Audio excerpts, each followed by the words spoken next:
Hi students, നമ്മൾ കഴിഞ്ഞ ദിവസം നാച്ചുറൽ വെജിറ്റേഷൻ പാർട്ട് 1 ആണ് ഡിസ്കസ് ചെയ്തത്. അതിൽ പല ടൈപ്പ് ഓഫ് വെജിറ്റേഷൻസിനെ കുറിച്ച് സംസാരിച്ചിട്ടുണ്ടായിരുന്നു. ഇനി നമുക്ക് നാച്ചുറൽ വെജിറ്റേഷൻ പാർട്ട് 2 ഡിസ്കസ് ചെയ്യാം. Forest and wild life in India. ഇന്ത്യയിലെ ഫോറസ്റ്റുകളെക്കുറിച്ചും കാടുകളെക്കുറിച്ചും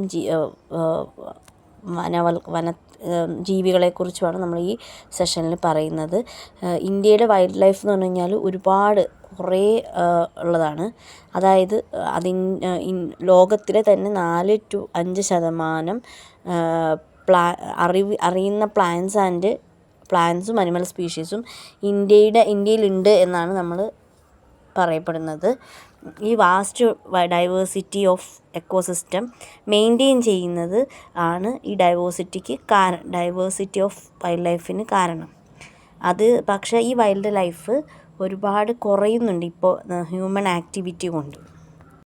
ഈ വൈൽഡ് ലൈഫിൻ്റെ കുറവ് അതിനിങ്ങനെ പറഞ്ഞ ഹ്യൂമൻ ആക്ടിവിറ്റി, മനുഷ്യൻ്റെ ഓരോരോ കൈകടത്തലുകളുണ്ടാകുന്ന നാശനഷ്ടങ്ങൾ ഒഴിവാക്കാൻ വേണ്ടി കുറേ നിയമങ്ങൾ കൊണ്ടുവന്നിട്ടുണ്ട്. അതിലാദ്യമായിട്ട് നിയമം കൊണ്ടുവരാൻ വേണ്ടിയിട്ട് wild life conservation and protection in India എന്ന് പറഞ്ഞിട്ടൊരു സ്ഥാപനം, ഒരു ഫൗണ്ടേഷൻ എസ്റ്റാബ്ലിഷ് ചെയ്തു. 1972 അവർ ഒരു വൈൽഡ് ലൈഫ് ആക്ട് കൊണ്ടുവന്നിട്ടുണ്ട്. അതിൻ്റെ ഒബ്ജക്റ്റീവ്സ് എന്തൊക്കെയാണ്, അല്ലെങ്കിൽ അതിൻ്റെ ഉദ്ദേശങ്ങൾ എന്തൊക്കെയാണെന്ന് ചോദിച്ചാൽ, അവരുടെ ഒരു ഷെഡ്യൂൾഡ് ലിസ്റ്റ് ഉണ്ട്.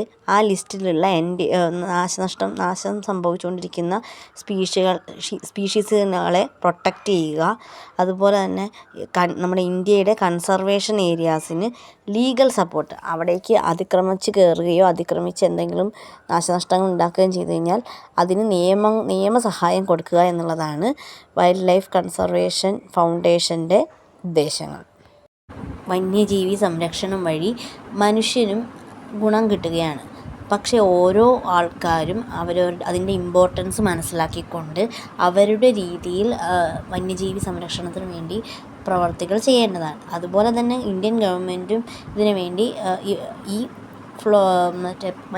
വന്യജീവി സംരക്ഷണത്തിന് വേണ്ടി ഒരുപാട് കാര്യങ്ങൾ ചെയ്യുന്നുണ്ട്.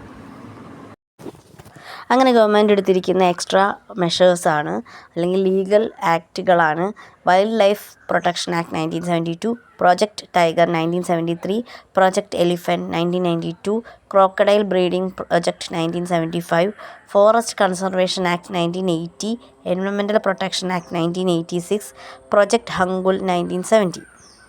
അടുത്തൊരു ടേമാണ് ബയോസ്ഫിയർ റിസർവ്. ബയോസ്ഫിയർ റിസർവ് എന്ന് പറഞ്ഞു കഴിഞ്ഞാൽ നമ്മുടെ നാച്ചുറൽ ഹാബിറ്റാറ്റ് പോലെ തന്നെ ഒരു മൃഗങ്ങൾക്ക് താമസിക്കാൻ അല്ലെങ്കിൽ പ്ലാന്റ്സിന് വളരാൻ വേണ്ടി അവരുടെ സാധാരണ ഒരു ജീവിക്കാനുള്ള അവസ്ഥ എങ്ങനെയാണോ അതുപോലെ തന്നെയുള്ള ഒരു പ്രദേശം, അതാണ് ബയോസ്ഫിയർ റിസർവ് എന്ന് പറയുന്നത്. Biosphere reserve is A distinct and representative terrestrial, coastal or both types of habitat. These are sizeable biodiversity hotspots that preserve both plants and animals. അതായത് അവരെവിടെയാണോ ജീവിക്കുന്നത് അവർ ജീവിക്കുന്ന രീതിയിലുള്ള അതേ രീതിയിലുള്ള അതിനെ നമുക്കൊന്ന് പ്രിസർവ് ചെയ്യാൻ, അതായത് അവിടെ പ്രശ്നങ്ങളൊന്നുമില്ലാതെ മനുഷ്യൻ്റെ കൈകടത്തലൊന്നുമില്ലാതെ ഉള്ള ഒരു പ്രദേശം, അതാണ് ബയോസ്ഫിയർ റിസർവ് എന്ന് പറഞ്ഞു കഴിഞ്ഞാൽ. 1971 ആണ് യുനെസ്കോ ബയോസ്ഫിയർ റിസർവ് പ്രോഗ്രാം എന്ന് പറഞ്ഞൊരു പദ്ധതി കൊണ്ടുവരുന്നത്. ബയോസ്ഫിയർ റിസർവിൻ്റെ മെയിൻ ഒബ്ജക്റ്റീവ് എന്ന് പറഞ്ഞു കഴിഞ്ഞാൽ ഒന്ന് conservation of biodiversity and ecosystem, അതായത് ജീവജാലങ്ങളുടെ അല്ലെങ്കിൽ അവരുടെ വസിക്കുന്ന മേഖലയുടെ കൺസർവേഷൻ, അവരെ സുരക്ഷിതമാക്കുക എന്നുള്ളത്. രണ്ടാമത്തെ development of ecosystem with association of environment, അതായത് ഈ എക്കോസിസ്റ്റത്തിനെ എങ്ങനെയാണോ നമ്മുടെ ചുറ്റുപാടുമായിട്ട് ഇടകലർത്തിക്കൊണ്ട് ഡെവലപ്പ് ചെയ്യുക എന്നുള്ളത്. ലോജിസ്റ്റിക്സ് എന്ന് പറഞ്ഞു കഴിഞ്ഞാൽ international network of research and monitoring. Biosphere reserve ഉണ്ടാക്കിയിരിക്കുന്ന എന്തിനു വേണ്ടിയാണെന്ന് വെച്ച് കഴിഞ്ഞാൽ എല്ലാ ജീവജാലങ്ങളെയും പ്രിസർവ് ചെയ്യാനും അതുപോലെ തന്നെ എക്കോസിസ്റ്റത്തിനെ സപ്പോർട്ട് ചെയ്യാനും വേണ്ടിയിട്ടാണ്. അതായത് റിയൽ ലൈഫ് എക്സാമ്പിൾസായിട്ട് റിയൽ ലൈഫിൽ എങ്ങനെയാണോ അവർ ജീവിക്കുന്നത് അതേ ചുറ്റുപാടിൽ തന്നെ അവരെ വളർത്തിക്കൊണ്ട് അവരെ സംരക്ഷിക്കുക എന്നുള്ളത്. ഇപ്പം ബയോസ്ഫിയർ റിസർവിന് 3 സോൺസാണ് ഉണ്ടാവുക: core zone, buffer zone, transition zone. First ഏറ്റവും ഉള്ളിൽ വരുന്ന പ്രദേശമാണ് core zone. It is A strictly protected area. അത് വളരെയധികം സ്ട്രിക്റ്റായിട്ട് സംരക്ഷിക്കുന്നൊരു മേഖലയാണ്. അവിടെ സ്പീഷീസുകളുടെ പ്രിസർവേഷൻ ഉണ്ടാവും, എക്കോസിസ്റ്റത്തിൻ്റെ പ്രിസർവേഷൻ, അതുപോലെ തന്നെ പല ജനറ്റിക് ഡൈവേഴ്സിറ്റിയിലുള്ള മൃഗങ്ങളൊക്കെ ഉണ്ടാവും. അപ്പോൾ അവരെ സംരക്ഷിക്കാൻ വേണ്ടിയിട്ട് ഏറ്റവും ഉൾഭാഗത്ത് വരുന്ന മേഖലയാണ് കോർ സോൺ.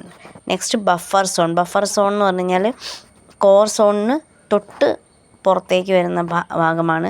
അവിടെ എക്കോളജിക്കൽ പ്രാക്ടീസസ്, അവിടെ പഠനം നടത്തുന്നുണ്ടാവും, അവിടെ ഗവേഷണം നടത്തുന്നുണ്ടാവും. അങ്ങനെയുള്ള മേഖലയാണ് ബഫർ സോൺ എന്ന് പറഞ്ഞു കഴിഞ്ഞാൽ. നെക്സ്റ്റ് ട്രാൻസിഷൻ സോൺ, അതായത് അവിടുത്തെ ലോക്കൽ ആൾക്കാരുടെ സമ്മതത്തോടു കൂടി വനവൽക്കരണം, അതുപോലെ തന്നെ റിക്രിയേഷൻ, അഗ്രികൾച്ചർ അങ്ങനെയുള്ള കാര്യങ്ങൾ നടത്തുന്നതാണ് ട്രാൻസിഷൻ സോണിൽ വരുന്നത്. മറ്റ് ട്രാൻസിഷൻ സോണിലുള്ള ആൾക്കാർ ഈ ആൾക്കാരുടെ എന്താ പറയുക, അവരുടെ ഒരു സപ്പോർട്ടോടു കൂടിയാണ് ഈ കാര്യങ്ങളൊക്കെ ചെയ്യുന്നത്. ഇന്ത്യയിൽ 18 ബയോസ്ഫിയർ റിസർവുകളാണ് ഉള്ളത്. അതിൽ 10 ബയോസ്ഫിയർ റിസർവ്സ് യുനെസ്കോയുടെ അംഗീകാരത്തോടു കൂടിയുള്ളതാണ്.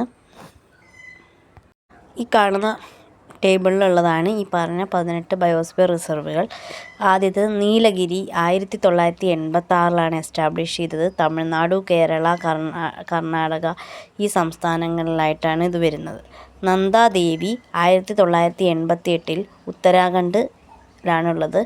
നൊക്രക് 1988 മേഘാലയയിലാണ്. ഗ്രേറ്റ് നിക്കോബാർ 1989 ആൻഡമാൻ ആൻഡ് നിക്കോബാർ ഐലൻഡിലാണ്. ഗൾഫ് ഓഫ് മന്നാർ 1989 തമിഴ്നാടുവിൽ. മനസ് 1989 ആസാമിൽ. സുന്ദർബൻസ് 1989 വെസ്റ്റ് ബംഗാൾ. സിംപ്ലിപാൽ 1994 ഒഡീഷ. ദിബ്രു സൈഖോവ 1997 എസ്റ്റാബ്ലിഷ് ചെയ്തു ആസാം സ്റ്റേറ്റിൽ. ദഹാങ് ദിബാങ് 1998 അരുണാചൽ പ്രദേശിൽ. പച്മർഹി 1999 മധ്യപ്രദേശിൽ.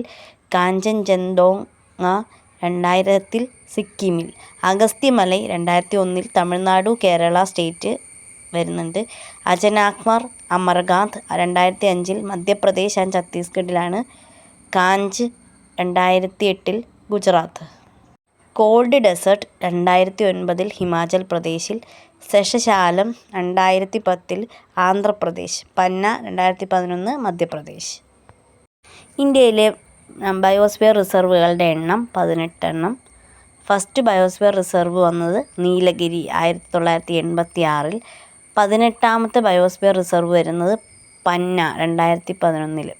ലാർജസ്റ്റ് ബയോസ്ഫിയർ റിസർവ് കച്ച്, അല്ലെങ്കിൽ അതിന് വേറൊരു പേരുള്ളത് ഗ്യാൻ ഭാരതി, അത് ഗുജറാത്തിലാണ് വരുന്നത്. 12,454 സ്ക്വയർ കിലോമീറ്ററാണ് അതിൻ്റെ ഏരിയ വരുന്നത്. ഇനി smallest biosphere reserve in India Dibru Saikhowa ആസാമിൽ 765 സ്ക്വയർ കിലോമീറ്ററാണ് വരുന്നത്. 18 ബയോസ്ഫിയർ റിസർവുകളുള്ളതിൽ 10 എണ്ണം ആദ്യം തന്നെ യുനെസ്കോ അംഗീകരിച്ചിരുന്നു. ഇപ്പോൾ റീസെൻ്റായിട്ട് 12 ടോട്ടൽ 12 ബയോസ്ഫിയർ റിസർവുകളാണ് യുനെസ്കോയുടെ ഡെസിഗ്നേഷനിൽ വരുന്നത്. നീലഗിരി 2000 ഡെസിഗ്നേറ്റ് ചെയ്തത്. Gulf of Mannar 2001, സുന്ദർബാൻസ് 2001, Nandadevi 2004, നൊക്രക്ക് 2009, പച്മർഹി 2009, സിംപ്ലിപാൽ 2009, അജനക്മാർ Amarkant 2012, great Nicobar 2013, Agasthyamala 2016, കഞ്ചൻജംഗ 2018, പന്ന 2020. നമുക്ക് ഡീറ്റെയിൽ ആയിട്ട് നീലഗിരി ബയോസ്ഫിയർ റിസർവിനെ കുറിച്ച് നോക്കാം. ഇന്ത്യയിലെ ആദ്യത്തെ ബയോസ്ഫിയർ റിസർവാണ് നീലഗിരി ബയോസ്ഫിയർ റിസർവ് അല്ലെങ്കിൽ NBR. അത് ഫൗണ്ട് ചെയ്ത് അല്ലെങ്കിൽ അത് തുടങ്ങി വെച്ചത് September 1986. Upper Nilgiri plateau, Siruvani hills, whole wooded hill slopes of Nilambur, Wayanad wild life sanctuary, Bandipur Mudumalai silent valley national parks, Nagarhole ഇതൊക്കെ ഇൻക്ലൂഡഡ് ആയിട്ടാണ് നീലഗിരി ബയോസ്ഫിയർ റിസർവ് വരുന്നത്. 5520 സ്ക്വയർ കിലോമീറ്റർ ആണ് നീലഗിരി ബയോസ്ഫിയർ റിസർവിൻ്റെ സൈസ് അല്ലെങ്കിൽ ഏരിയ വരുന്നത്. Wet deciduous, semi evergreen, wet evergreen ഫോറസ്റ്റുകളും പിന്നെ എവർഗ്രീൻ ഷോളകൾ, ഗ്രാസ് ലാൻഡുകൾ, സ്വാമ്പുകൾ, ഈ ടൈപ്പ് ഓഫ് എല്ലാ വെജിറ്റേഷൻസും ഇവിടെ നീലഗിരി ബയോസ്ഫിയർ റിസർവിൽ വരുന്നുണ്ട്. നീലഗിരി താർ, ലയൺ ടെയിൽഡ് മക്കക്ക്, ഇതൊക്കെയാണ് ഈ 2 എൻഡേഞ്ചേർഡ് അനിമൽ സ്പീഷീസിനെയാണ് അവിടെ പ്രൊട്ടക്റ്റ് ചെയ്തിരിക്കുന്നത്. അതിൻ്റെ കൂടെ തന്നെ പലതരത്തിലുള്ള ഇൻഡിജിനസ് പ്ലാന്റ്സും എൻഡേഞ്ചേർഡ് പ്ലാന്റ്സും ഒക്കെ അതുപോലെ തന്നെ ലാർജസ്റ്റ് പോപ്പുലേഷൻ ഓഫ് എലിഫൻറ്റ്സ്, ടൈഗേഴ്സ് ഒക്കെ ഉള്ള സ്ഥലമാണ് നീലഗിരി ബയോസ്ഫിയർ റിസർവ്. ഈ ഏരിയയിൽ വരുന്ന ആദിവാസി വിഭാഗങ്ങളാണ് തോഡാസ്, ഇരുളാസ്, കുറുമ്പാസ്, പണിയാസ് ഒക്കെ. പിന്നെ നീലഗിരി ബയോസ്ഫിയർ റിസർവ് എന്ന് പറഞ്ഞാൽ വെസ്റ്റേൺ ഘട്ടിലുള്ള 80% ഫ്ലവറിംഗ് പ്ലാന്റ്സിൻ്റെയും വാസസ്ഥലം നീലഗിരി ബയോസ്ഫിയർ റിസർവാണ്. നെക്സ്റ്റ് നമ്മൾ ഡിസ്കസ് ചെയ്യാൻ പോകുന്നത് നന്ദാദേവി ബയോസ്ഫിയർ ആണ്. നന്ദാദേവി ബയോസ്ഫിയർ ഉള്ള പ്ലേസ് ഉത്തരാഖണ്ഡാണ്. അവിടുത്തെ ഒരു റിസർവ് ഫോറസ്റ്റ് ടൈപ്പ് എന്ന് പറഞ്ഞാൽ ടെമ്പറേറ്റ് ടൈപ്പാണ്. സിൽവർ വീഡ്, ഓർക്കിഡ്സ് ആയിട്ടുള്ള ലത്ഫോളിയ, റോഹിൻഡ്രോൺ ഇങ്ങനത്തെ സ്പീഷീസൊക്കെയാണ് അവിടെ കൂടുതലായിട്ടും സംരക്ഷിക്കപ്പെടുന്നത്. ബയോസ്ഫിയർ റിസർവിൽ ഡൈവേഴ്സ് റേഞ്ച് ഓഫ് വൈൽഡ് ലൈഫുണ്ട്. Musk deer, snow cock, black and brown bear, snow leopards, golden and black ഈഗിൾസൊക്കെ നന്ദാദേവി ബയോസ്ഫിയറിൽ കാണപ്പെടുന്നുണ്ട്. നെക്സ്റ്റ് ഡിസ്കസ് ചെയ്യാൻ പോകുന്നത് സുന്ദർബാൻ ആണ്. സുന്ദർബാൻ സിറ്റുവേറ്റ് ചെയ്യുന്നത് വെസ്റ്റ് ബംഗാളിലുള്ള ഗംഗ റിവർ ഡെൽറ്റയിലാണ്. അവിടെ ഒരു ഫോറസ്റ്റഡ് ആയിട്ടുള്ള ഐലൻഡാണ്. വെറ്റ്ലാൻഡ്സ് ഉണ്ട്, അതുപോലെ തന്നെ മാംഗ്രൂവ് ഫോറസ്റ്റും ഉണ്ട്. 200 തരത്തിലുള്ള 200 royal Bengal tigers Sundarban biosphere റിസർവിലുണ്ട്. അതുപോലെ തന്നെ പല ടൈപ്പ് ഓഫ് ഷ്രിമ്പ്, ഫിഷ് ഒക്കെ ഈ മാംഗ്രൂവ് ഫോറസ്റ്റുകളിൽ കാണാറുണ്ട്. പിന്നെ ടൈഗർ, സുന്ദർബാനിലുള്ള ബയോസ്ഫിയർ റിസർവിൽ കാണപ്പെടുന്ന ടൈഗേഴ്സിനെ ഫ്രഷ് ആൻഡ് സോൾട്ട് വാട്ടർ ഹാബിറ്റാറ്റിൽ താമസിക്കാൻ പറ്റുന്ന ടൈപ്പാണ്. ഈ ടൈപ്പ് ഓഫ് ടൈഗേഴ്സ് സ്വിമ്മേഴ്സാണ്. അവർക്ക് അതായത് മക്കാക്കു, പിന്നെ ചിതൽ ഡിയർ, ബാർക്കിംഗ് ഡിയർ, വൈൽഡ് പിഗ്സിനെയൊക്കെ ഭക്ഷിക്കാനായിട്ട് പറ്റുന്നതാണ്. ഹെർട്ടിയറ ഫോംസ് എന്ന പേരിൽ അറിയപ്പെടുന്ന ഒരു പ്ലാന്റ് സുന്ദർബാനിലുള്ള മാംഗ്രൂവ് ഫോറസ്റ്റുകളിൽ കാണപ്പെടുന്നുണ്ട്. നെക്സ്റ്റ് നമ്മൾ ഡിസ്കസ് ചെയ്യാൻ പോകുന്നത് ഗൾഫ് ഓഫ് മാന്നാർ എന്ന് പറഞ്ഞിട്ടുള്ള ബയോസ്ഫിയർ റിസർവാണ്. അത് സൗത്ത് ഈസ്റ്റ് ഇന്ത്യൻ കോസ്റ്റിലാണ് gulf of Mannar biosphere reserve വരുന്നത്. മറൈൻ ബയോഡൈവേഴ്സിറ്റിക്ക് സംരക്ഷിക്കുക എന്ന ലക്ഷ്യത്തോടു കൂടി വരുന്നതാണ് gulf of Mannar. 21 islands with estuaries, beach, near shore woodlands, sea grass beds, coral reefs, salt marshes, mangrove forests ഇതെല്ലാം കൂടി വരുന്നതാണ് ഗൾഫ് ഓഫ് മാന്നാർ. 3600ഓളം ലോക്കൽ പ്ലാന്റ്സും അനിമൽ സ്പീഷീസും ലോകത്ത് നശിച്ചുകൊണ്ടിരിക്കുന്നുണ്ട്. സീ കൗ, ഡങ്കൻ ഡോങ് അങ്ങനത്തെയൊക്കെ. പിന്നെ പെനിൻസുലാർ അതൊക്കെ അവിടെ സംരക്ഷിക്കപ്പെടുന്നുണ്ട്. പിന്നെ പെനിൻസുലാർ ഇന്ത്യയിലുള്ള ഇൻഡിജീനിയസ് ആയിട്ടുള്ള മാംഗ്രൂവ് സ്പീഷീസൊക്കെ ഇപ്പോൾ ഡേഞ്ചറിൻ്റെ അവസ്ഥയിലാണ്.